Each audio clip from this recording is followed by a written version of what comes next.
Hello everyone, welcome to this video. ऐसा इस video में सबसे इम्पॉर्टेंट चीज़ है कि हम सारे पीवाईक्यूज़ लास्ट 3 इयर्स के देखेंगे। लास्ट 3 इयर्स में ही हमारा सेट पैटर्न में आया है। ठीक है, जैसा हमारा पैटर्न अब चलता है वैसे तो हमारा पैटर्न अब बदल गया है। पहले सेक्शन से आपको 2 में से 1 क्वेश्चन करने रहते हैं और सेकेंड सेक्शन से आपको 8 में से 3 क्वेश्चंस करने रहते हैं, जो कि 20 मार्क्स के होते हैं। और सेक्शन ए वाला जिसमें 2 में से 1 करने, वो 15 मार्क्स का होगा। राइट, इन टोटल 75 मार्क्स का ही है, बट ये 4 क्वेश्चंस हो गए हैं ऐसे। इसके लिए हमें सबसे इम्पॉर्टेंट है पोएट्री पेपर में ये करना कि आप सारी पोएम्स को सबसे पहले बहुत अच्छे से पढ़ लो, और पोएम पढ़ते वक्त ही राइटर के बारे में थोड़ा सा जान लो।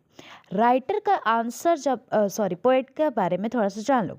पोएट का आंसर जब आता है लिखने को कि इनको एज अ पोएट बताओ, या इनका पोएटिक वर्क्स बताओ, या जो भी है इनकी बायोग्राफी बताओ, कुछ भी आता है ऐसा, तो आपको उनके वर्क के बारे में पूरा पता है। ठीक है, उनकी पोएम जो बताई गई है आपके प्रिस्क्राइब सिलेबस में पता है, तो आप थोड़ा सा उस पोएट के बारे में बता के उस वर्क के बारे में डिस्कशन कर सकते हो कि कैसे इस पोएट की लैंग्वेज, स्टाइल और जैसा वो लिखता है, ठीक है, लेगेसी उसकी, सब कुछ कैसा दिख रहा है इस पोएम में।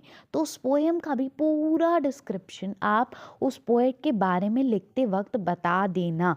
इससे आंसर भी बड़ा और अच्छा दोनों हो जाएगा। ठीक है, अब रीड करते हैं क्वेश्चंस को और देखते हैं। और मैं बता दूं कि मैंने पूरी प्लेलिस्ट एक बनाई है BA Sem 5 की। ठीक है, उसमें सारी पोइट्री पेपर का हर एक वो है। ठीक है, मोस्ट ऑफ द पोएम्स मैंने कवर की हैं, और कुछ जो चीज़ें रह गई हैं लाइक पोएट के बारे में, कुछ चीज़ें जो रह गई हैं मुझसे कवर होने में भी, वो भी मैंने दूसरे यूट्यूबर्स की जो मेन अच्छी वीडियोस हैं, जो बेस्ट वीडियोस मैंने आपके लिए निकाली हैं अच्छे से, उसमें लगा दी। So if you cover the entire thing, BA Sem 5 वाली प्लेलिस्ट में जाओ और सारे सारे वीडियोस को ढंग से देख लेते हो तुम्हारा पेपर बहुत अच्छा जाने वाला है, क्योंकि उसमें पूरा कोर्स एक एक चीज़ डिटेल्ड में लाइन बाय लाइन एक्सप्लेनेशन है, पूरा सब के कवर है, सारे ऑथर के बारे में भी सब दिया हुआ है। ठीक है, सो लेट्स बिगिन। ये है पेपर 2023 का। And question number 1 is, and what rough beast its are to come round at last slouches towards Bethlehem. इससे पता चल to be born explain the above lines. इसमें पता चल जा रहा है तुम्हें कि सेकेंड कमिंग की बात हो रही है, तो इसमें सेकेंड कमिंग के बारे में लिख रहा है। तो पूरा जो भी आपने समझा है पोएम के बारे में और इस लाइंस में मेनली, वो आपको इसमें लिखना है। Number 2, right a note on T.S. Eliot's depiction of J. Alfred Prufrock in poem the long love song of J. Alfred Prufrock। यानी कि जो भी T.S. Eliot का कैसा डिस्क्रिप्शन रहा है इस पोएम में, वो पूरा तुमको पोएम समझानी है। ठीक है, फिर थर्ड क्वेश्चन है, how Larkin talks about the churches falling into disguise in church going में, जैसे फिलिप लार्किन बता रहे हैं चर्च गोइंग पोएम में कि कैसे चर्चेस जो होंगे वो डिसयूज़ में हो जाएंगे। ठीक है, डिसयूज़ में मतलब उनका कोई यूज़ नहीं रह जाएगा, क्या आगे के लोग उसे वर्शिप करेंगे कि नहीं करेंगे। ठीक है, जगह खाली रह जाएगी। ठीक है, वो सिर्फ एक तरह से म्यूज़ियम की तरह नजर आएगा, या कुछ लोग जो सुपरस्टिशियस बिलीव में रखेंगे, विश्वास करेंगे, वो यहाँ अपने बच्चों को ऐसे ही लाएंगे कि ये पत्थर तुम छू लोगे तो तुम सही हो जाओगे। या मे बी कोई जड़ी बूटियाँ जो चर्च के आसपास आप पेड़ उगते हैं उनको लेने के लिए कोई आ सकता है। या मे बी ये कुछ जगह जो इम्पोर्टेंट जगह है वो तो म्यूजियम बन जाएगा, और बाकी जगह जो खाली रह जाएगी वहाँ पर ऐसे ही जैसे नहीं होता है कि बस एक शेड के लिए लोगों को, रेन हो रही है तो शेड के लिए कुछ चाहिए होता है, भेड़ बकरियों इन सबको मिल जाएगा। यही कि अब उसका कोई यूज़ नहीं रह जाएगा चर्च में, क्योंकि लोगों के रिलीजियस बिलीव्स एक तरह से ख़त्म हो रहे थे उस टाइम तक। तो वो एक तरह से उसमें है कि क्या चर्चेस का बिलीव रह जाएगा, चर्च रह जाएंगे कि नहीं। लेकिन आखिरी में अपनी ही बात को वो सोचते सोचते बताते हैं कि हाँ, मैं जब यहाँ पर आता हूँ, रुकता हूँ, और ये चीज़ है, तो ये रहेंगे, किसी ना किसी फॉर्म में रहेंगे। पता नहीं, कोई तो होगा जो आखिरी में ट्रू वर्थ ऑफ वो रहेगा। और हम हमेशा इंसान परेशान होता है, तो जब आप पूजा करने जाते हो चर्च में या कहीं भी गॉड जी के पास, कोई मंदिर में भी कहीं भी जाते हो, राइट, तो आप वहाँ सामने जाकर अपनी सारी प्रॉब्लम्स को सेल्फ इंट्रोस्पेक्शन कर पाते हो, प्रॉब्लम्स को एक तरह से अपने सामने किसी के सामने रख पाते हो, जो बिना जज किए एक तरह से गॉड आपकी सुनते हैं। तो शायद उस चीज़ के लिए इंसान हमेशा जब होपलेस हो जाएगा तो भगवान के पास ज़रूर जाएगा। तो ये चीज़ पूरा लिखना है इसमें। फोर्थ है, discuss Walt Whitman's when lilac last in the dooryard bloomyard as a homage. इसमें थोड़ा स्पेलिंग मिस्टेक्स है, ठीक है।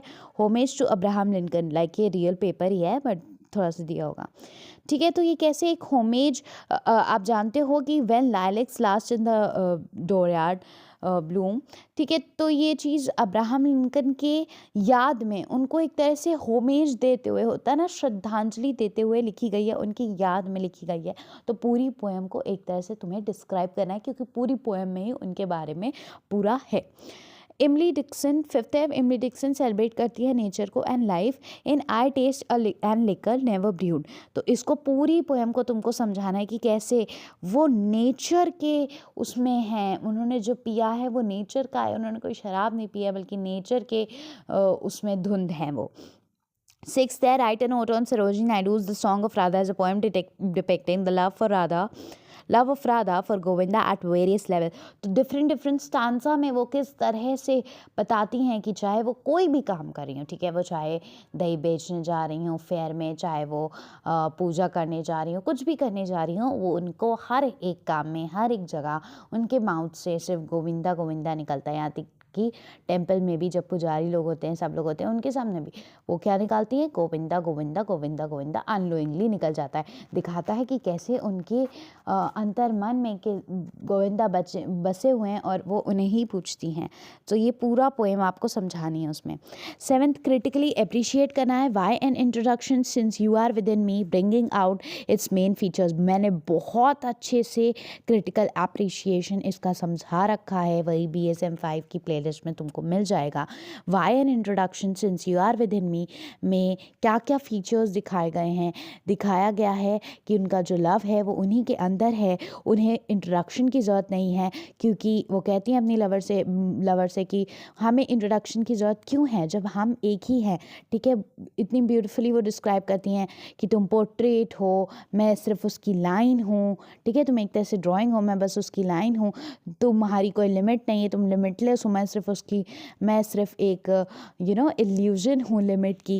ये सब चीज़ें डिस्क्राइब करती हैं कि हमें और हम सब, मतलब मैं तुम में हूँ, तुम मुझ में ही हो, तो हमें कोई इंट्रोडक्शन की ज़रूरत नहीं है। हम क्यों लोगों के सामने इनैक्ट करें लवर्स की तरह जब हम एक ही हैं। आप अपने सोल से अपने आप को इंट्रोड्यूस थोड़ी करते हो कि मेरा नाम ये है, तो वैसे ही।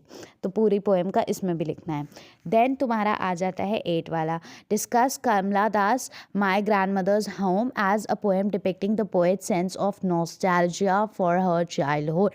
तो सबसे पहले समझो कि कमला दास का पूरा ग्रैंड मदर्स हाउस तुम होम लिखना है।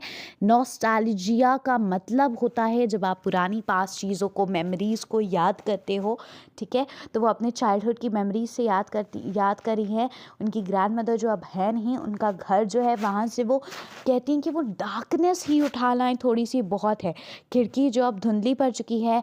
बुक्स में अब वहाँ की जो उनकी ग्रैंड मदर का हाउस है, ठीक है, वहाँ की बुक्स में स्नेक्स लौट रहे हैं। एक तरह से ये सिंबलिज्म है कि किस तरह से वो जगह जो है वो बहुत पुरानी हो चुकी है, ठीक है। उनकी ग्रैंड मदर के डेथ के बाद वहाँ पर कोई सफाई नहीं हुई ऑब्वियसली, तो वो अच्छी नहीं है, उतनी जगह साफ़ नहीं है। बट वो वहाँ से वो डार्कनेस भी उठा कर ले आए ना, तो वो भी इनके जीवन में खुशियाँ भर देगा, क्योंकि उनकी जीवन में अब लव, रिस्पेक्ट, खुशी की कोई जगह नहीं है। एक तरह से दिखाते हैं कि उनकी मैरिड लाइफ बिल्कुल हैप्पी नहीं है।